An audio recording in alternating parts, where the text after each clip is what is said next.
March 29. புனித லூக்கா எழுதிய நற்செய்தியிலிருந்து வாசகம். அதிகாரம் 18. இறை திரு வசனங்கள் 9-14 முடிய. இன்றைய நற்செய்தியின் வழியாக இறைவன் நமக்கு ஆழமான சிந்தனை தெளிவை கொடுக்கின்றார்.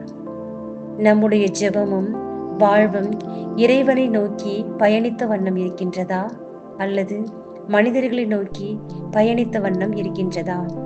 வரி தண்டுபவர் போன்று இறைவன் முன்னிலையில் தாழ்ச்சியான மனநிலையோடு உள்ளதை உள்ளவாறு ஏற்று ஜெபிக்க அழைப்பு விடுக்கின்றார் இறைவன்.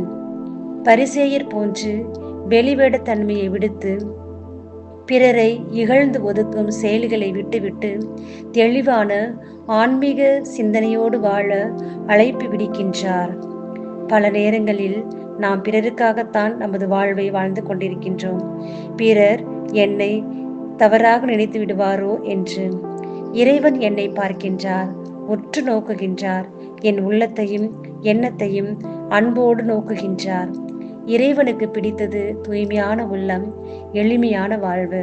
இந்த தவக்காலத்தில் இறைவனின் பாடுகளை தியானித்துக் கொண்டிருக்கும் நாம் வெளிவேட தன்மையை விடுத்து நாம் பலவீனமானவர்கள் என்பதை ஏற்று இறைவனை இறுக பற்றி பிடித்து தெய்வீக அருள் நிறைந்தவர்களாக வாழ இந்த இனிய நாளில் ஜெபிப்போம்.